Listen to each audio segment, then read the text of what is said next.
Welcome to another episode of Corporate CPR, where we breathe life back into your organization, projects, and processes, giving you insights to recovery and avoiding corporate mortality events. Today, we'll be talking about how communication might be killing your organization, and joining us to contribute to the conversation is Pam Hurley. Welcome, Pam. Thank you very much for having me. Yeah, can you share a little bit with our audience about your background? Sure. I have a PhD in technical writing from the University of South Carolina. Go Gamecocks, if there's any Gamecocks fans out there. I have a background in academia. I've taught at Duke, George Washington University, started the business about 35 years ago. And we've been working with some of the largest companies in the world, teaching their writers how to write more effectively and efficiently, and working with reviewers and presenters and that kind of fun stuff. So yeah, I have a large and varied background in writing. Excellent. Well, maybe we'll start off with, you were saying that an organization's communication could actually cause them a mortality event, and would love to hear about how, some of this writing and presentation and different types of communication might actually be harming organizations. Yeah, no, that's exactly right.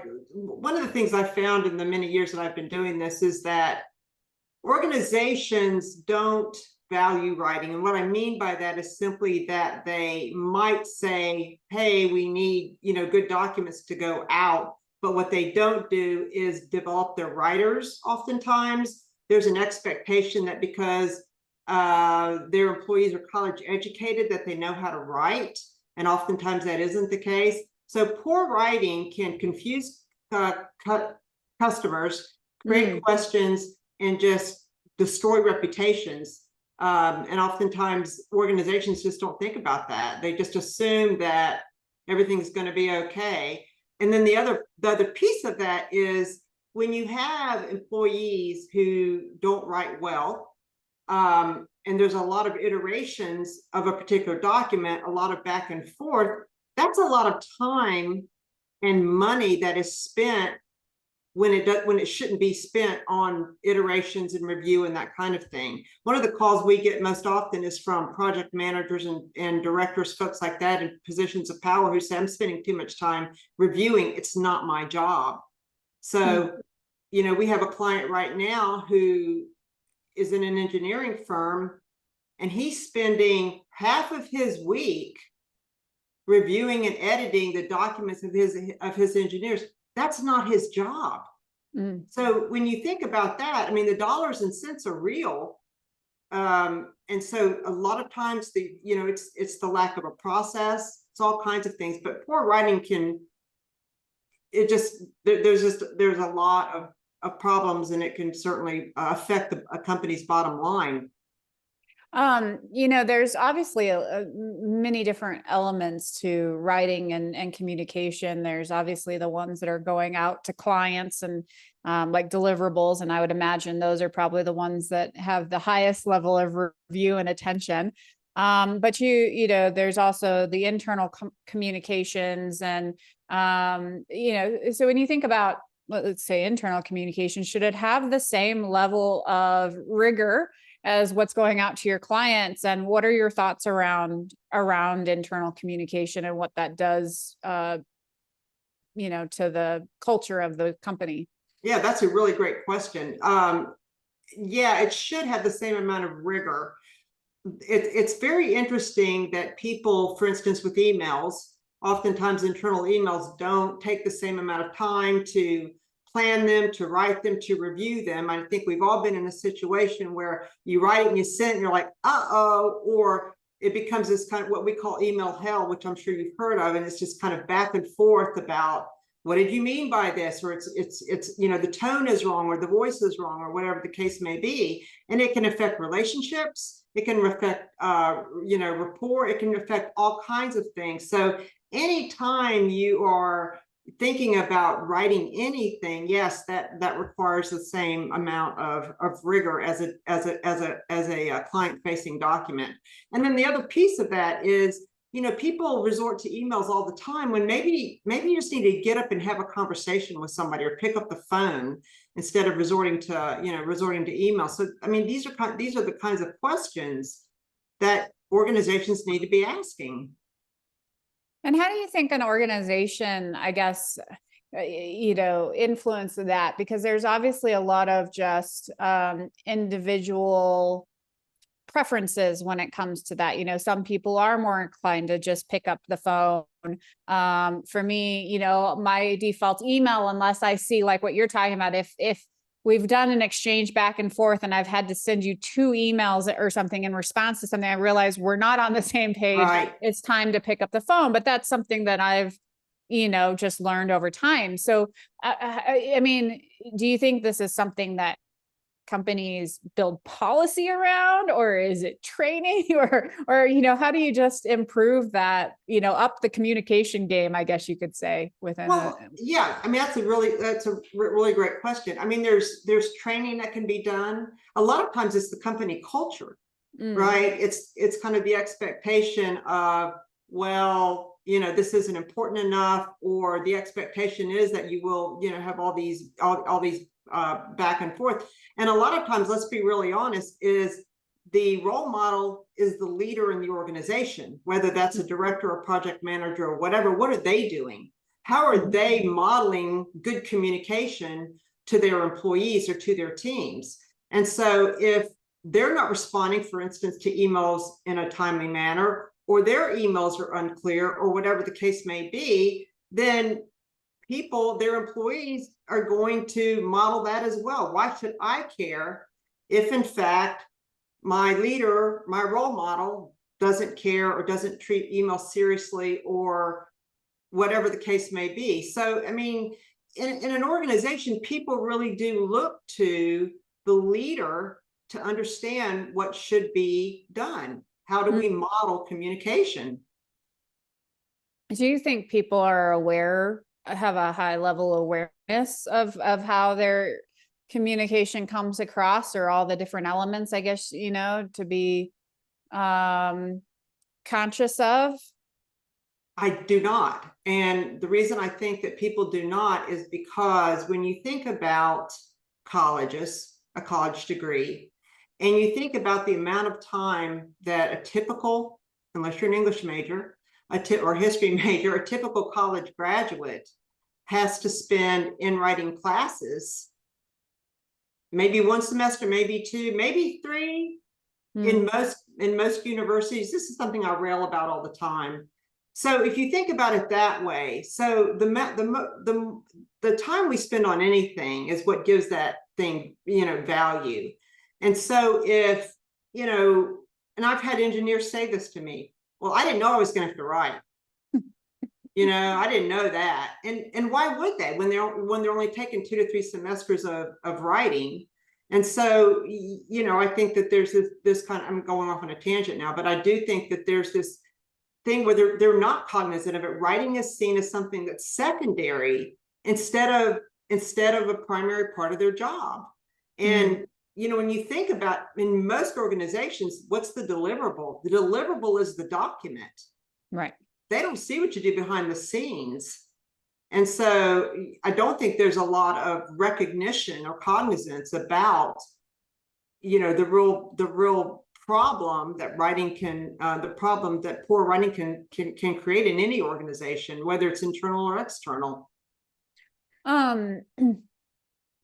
Do you have techniques or advice for people? Because one of the challenges, say, that I've run into is, I try to take a fair amount of time in what I write. I mean, I have fallen guilty to just replying something and not, like you said, giving it enough attention and having that oh crap moment. But one of the things I've noticed is actually, even when I do take the care to write something that sometimes it's taken, like more in maybe group communications, where it's taken the wrong way and somebody takes something personally that wasn't even, was like, here's the presentation of facts, right? Like maybe it's KPIs. Here's where we are with KPIs. And it's not attributing any positive or negative connotation to it, but people are being sensitive. So where I'm, I guess, headed to that is, do you have tips on how people can even view things from different lenses? Because obviously somebody like me who might be less driven from emotional and much more logical, right, might think nothing of it, but somebody else who is maybe more empathetic or something, have more emotional element to them, might read it completely different. It might seem cold or condescending or critical or something like that. Yeah, no, that's exactly right. So one of the things we talk about a lot in our workshops is knowing who you're writing for. That's one of the crux, one of the primary pieces of our workshops. And we don't just say, hey, make sure, hey, you're writing for Joe, your boss. We ask participants to take a really deep dive and create a chart of attributes. And then if you have attributes, so for instance, if you were writing to me and you, okay, I'm writing to Pam and I know she's a sensitive, fragile flower, which I'm certain by now you know that that's not true. But let's just say that that's the case, and let's just say that our relationship is fractured for some unknown reason. Those are the things that you would want to know before you sit down to write to me, right? Because that's going to indicate tone and voice and all of those kinds of things. But most people don't take the time to do that. And I mean, you can, create rapport. You can ruin a relationship based on the writing. So it's not a difficult thing to do. And it's unfortunate, I think, that most of us get the advice, well, write for your reader. Okay, cool. How do I do that? Mm-hmm. Right. So you have to have the tools to be able to do that. It's not a difficult thing to do, but you do have to have the tools to be able to do it. And most people just haven't been walked through what that actually looks like. But that is something that's a primary piece of writing, is knowing on a deep level, as deep as you possibly can, who you're writing to, how they feel, your relationship with them, the context, all that fun stuff. Well, when you're thinking, I guess, again, about internal communications, do you have one or two tips of things you should or shouldn't do? Like something that comes to mind is, when I've taken like verbal communication classes, it's avoiding using words like always or never, because those are charged words. Yeah. So do you have a couple of tips when we're thinking about internal communications that you might share with the audience? Well, I will say this, that women tend to be use more weasel words. Mm-hmm. Men do. We were working with a client recently, and she was like, I send these emails and nobody does what I want them to do. And you look at her emails and like, when you have the time, if you don't mind, it's a very interesting kind of dynamic. And so, depends upon, there's a cultural difference and that kind of thing, but you have to know who you're writing for, number one. And then number two, you have to know what it is you want to achieve. Right. And so if you don't know what you want them to do, which a lot of writers don't, they just start writing and hope for the best. But those are two things. Know who you're writing for on a deep level. And then number two is understand what action you want them to take before you start writing. Yeah, I've heard that. And I think the other one I hear that I think that women tend to use more is the word just.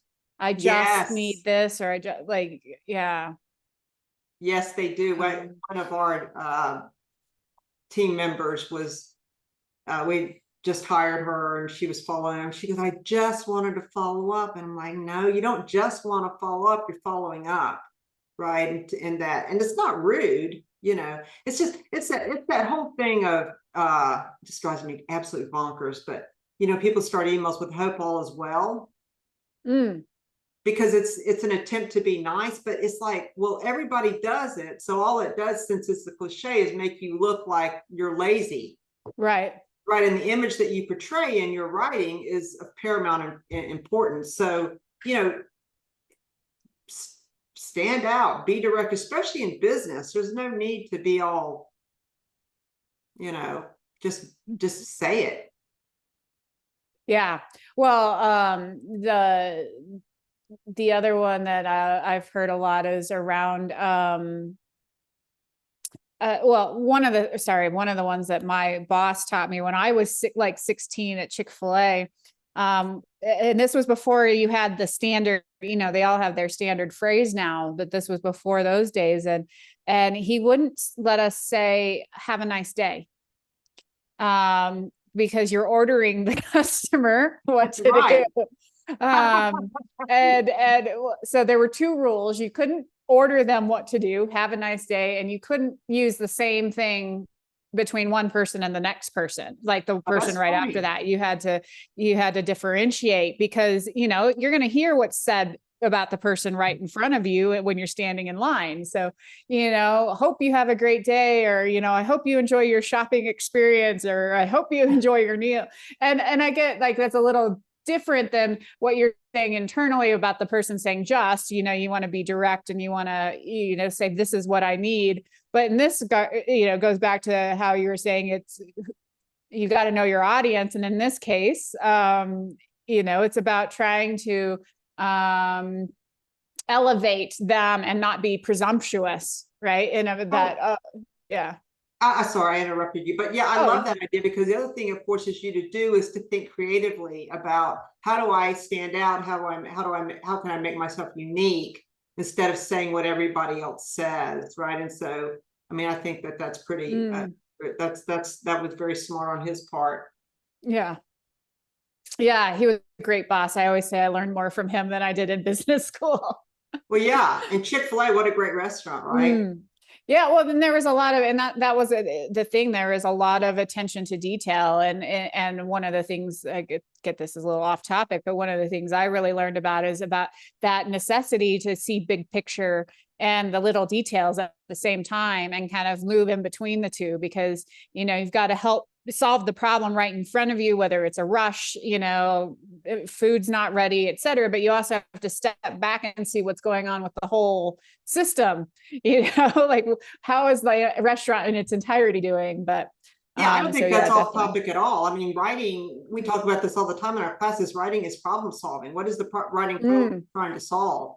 How do I communicate a particular message to my particular reader to get the action that I desire?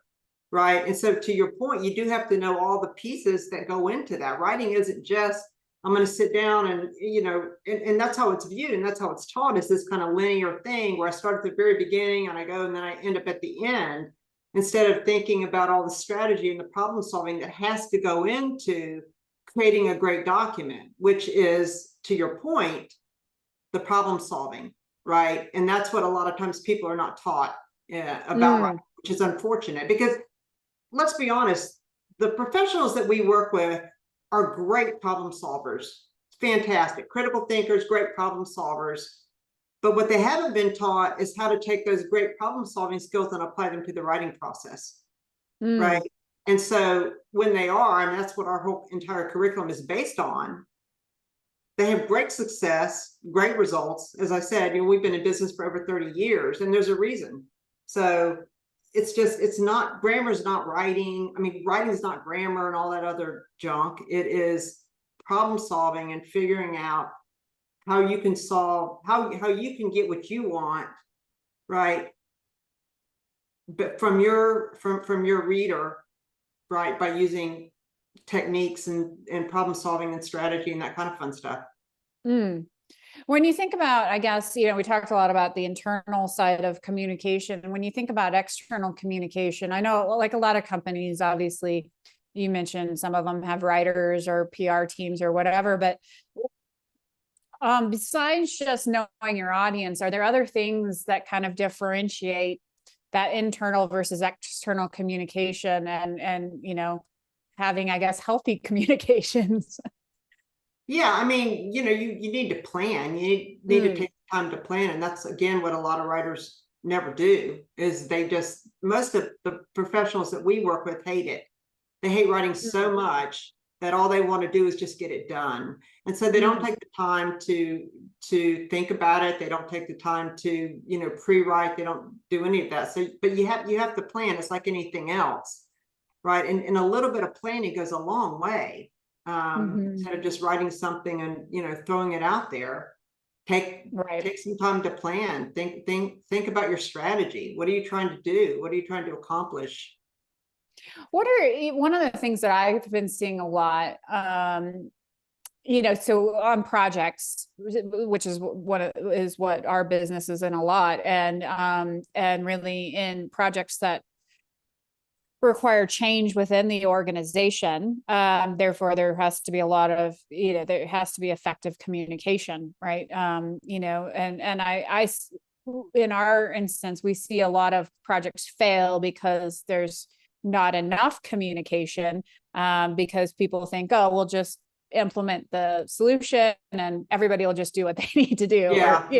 And so, careful communication, thinking through, user journeys and how different people are going to be impacted, customizing training, customizing communication to help them. But where I'm going with all of that is, like, we see a lot of projects though, as well, is that the employees get so much communication that they aren't getting, like, our project communications, because it's just mixed in with everything else. And I mean, that's even true with a lot of, like, on the customer side, right? I mean, I can't tell you, like, there's one company who I think I got 10 to 15 emails from them over the weekend, because of course it was Black Friday, but it was like just incessant, to the point I unsubscribed. I'm like, I'm just tired of hearing from you. Yeah.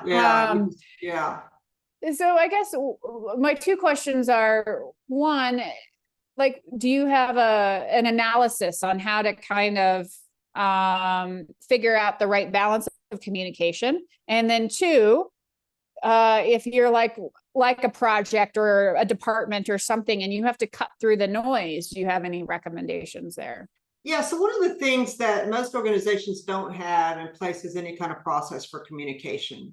And so when you don't have a process for communication, so for instance, let's just say, for the sake of argument, the 15 emails that you received, were they from different people or the same person, or? Well, it was the company, marketing department or whatever. Okay, so different people, that kind of thing. So what a process would do is eliminate that. We have one point of contact. This is the point of contact. This is the person who's going to send the emails. So, right, but they don't have a processor. It becomes a free-for-all. Right. And so many organizations, number one, they have no standard for communication, what it looks like, how often we communicate, and they have no process in place. So it just becomes a free for all, and people just do whatever they want to do. So one of the things that we do is we conduct communication audits. And one of the things we look for in our communication audits is that kind of issue. What are you doing? What's your process? You'd be surprised. Well, maybe you wouldn't be surprised. But the number of people we talk to, the number of clients we talk to, and we say, do you have a standard in place for your communication? Do you have a process in place for your communication? Well, no. Well, why not? Well, we never thought about it, right? So but what's interesting about that is that you have processes in place for everything else you do, right? Everything. Most companies have processes, and we do. For everything that we do, we have a process, but you don't have one for communication. When communication is the underpinning of everything you do, you have good communication. I mean, if you've got poor communication, your company's not going to survive. But these companies don't have a process in place for it, which is mind-blowing when you think about it. I have a process in place for how we clean the bathrooms, but I don't have one in one for, yeah, I mean, right. But we don't have one in place for how we're going to communicate with clients, or how we're even simple things like style guides, stuff like that. I mean, there's nothing. So everybody does whatever the heck they want to do. So it's kind of interesting when you think about it. I mean, people don't think about writing in that way. They think about, well, here you go, Jane. I need you to write this report by Friday. And even when you think about onboarding people, if you're new to a company, how do they onboard people in terms of writing? There's no process. It's typically, here, Jane, here's a report we did. Now you write a report. And what are you going to do? Because you're new, you're going to say, okay, well, I think I'm just going to cut and paste and use this, because why wouldn't you? That's what I was talking about earlier with the organizational culture. A lot of times it's easy to blame the writers, but oftentimes the writers just are not being given the tools they need to be successful. And so anyway, that was a long-winded answer to a relatively short question. So I'm very passionate about this stuff, as you can tell. Absolutely. I mean, so I guess, though, you know, when you're explaining that, and I, you know, just thinking of, yeah, I'm a pretty structured person, so I'm like, yeah, sounds great. But I know a lot of folks out there who aren't structured and who'd be like, I feel like I'm being handcuffed and you're killing my creativity or whatever. Why do we have to have rules for everything? So what is kind of that? I mean, I know probably a lot is based on the organization itself, but how do you balance, I guess, the right amount of structure and guidelines without over regulating everything? Well, right. So when you think about a process would really be freeing, because then people would understand expectations. And so if I understand the expectations, if I understand what's expected of me, I'm going to be able to work within that process and work within those expectations. So that's what I'm talking about. It's not that, well, you have to write it this way. And, you know, because that's what reviewers do. Reviewers often review for pet peeves. They can't tell you why. I worked with a client, this was several years ago, and we were doing some one-on-one coaching with her. I'm looking at her document. It's just red all over it. And, you know, we're going through it together, and I'm like, okay, well, I don't understand what this means. What does this mean? She told me, I said, all you need to do is use the word that. Oh no, my manager will not let me use the word that. What?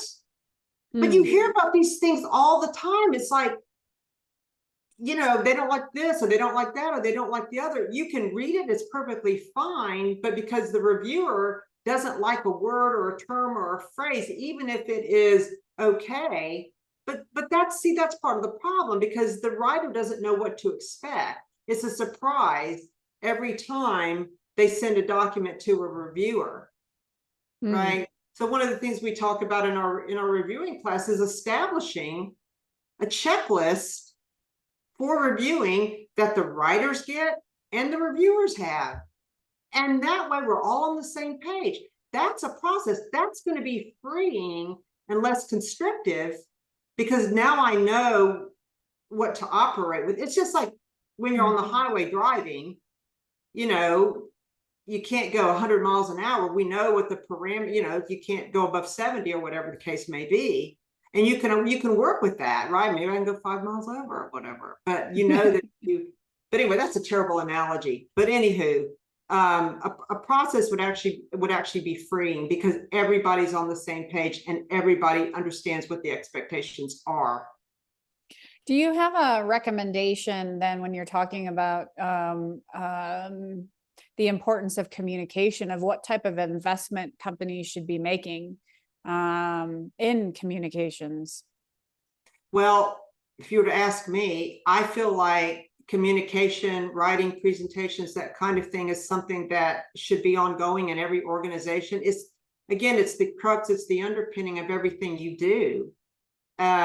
So, you know, it depends, of course, on the organization. Some organizations have better communication processes in place than others, but I'll be quite honest with you. I don't think I've met a company in 30 plus years who didn't need help in terms of their written communication, their reviewing process, or whatever. I mean, I mean, and I know that's my business. I got it, but I'm also very passionate about it. And, you know, I just feel like most organizations could use help in that area, you know. And again, you know, the communication audit kind of helps us understand where they need the most help. So we make recommendations based on that oftentimes. Yeah, communication audit sounds really interesting. What are kind of the key elements in that, you know, that you're kind of looking at when you do those audits? Yeah, so a lot of times it depends on the organization, but generally what we're looking at is we want to see the documents, we want to see templates and style guides, we want an overview of what the process looks like within the organization, we want to see reviewers' comments, we want to interview people, and so what we're trying to do is get an idea of what the process looks like. Is it taking too long? You know, and we ask them, well, you know, we have a client now, it's taking, you know, 6 weeks and it should take 2. Okay, well, why? Right? or, the iterations, it's having, most documents you're having 5 or 6 iterations. Well, is that because the writers aren't doing what they need to do, or is that because the reviewers are nitpicking, pulling out things that they really don't need to be focused on? So a lot of it really just depends upon the organization, but I will tell you that in many cases, it's an organizational problem and not necessarily a writing problem. And many organizations think it's a writing problem when it's probably not. Excuse me. Oh, no worries. Well, I think that, it is a good point to kind of transition then to what the 3 things you want to leave behind with our audience are. Or, sorry. I'm so sorry. No, you're all right. So the 3 things I want to leave behind are: think about the organization in terms of the communication, right? Is there an organizational problem, right? Are your writers performing to the standard you need them to? Do you have a standard in place? If you don't, maybe you need a standard. You really want to look at the reviewers and how much time they're spending, what kind of comments they're making, that kind of thing. You really want to think about writing as a strategy, right? It should be part of your overall strategic plan for the company, how you grow the company, right? How are you incorporating communication into that strategy? And always, always, always, always, always think about the planning. Planning your documents should be of paramount importance. Well, that's excellent, Pam. I really appreciate the time you've given us. You want to share a little bit more around where folks can get in contact with you and your company? Sure. We're Hurley Write Incorporated. We're a certified women-owned small business. I've been in business for over 30 years. You can hit me up on LinkedIn, Pam Hurley, Hurley. Company is Hurley Write, not writers, not writes. Hurley Write, WRITE.com. And our number is 877-249-7483. Or you can email me directly, pam@hurleywrite.com. Sounds great. Well, thank you so much for your time today. Thank you very much. It was a lot of fun, and I really do appreciate it. Yeah. And to our audience, until next time, keep your organizations healthy.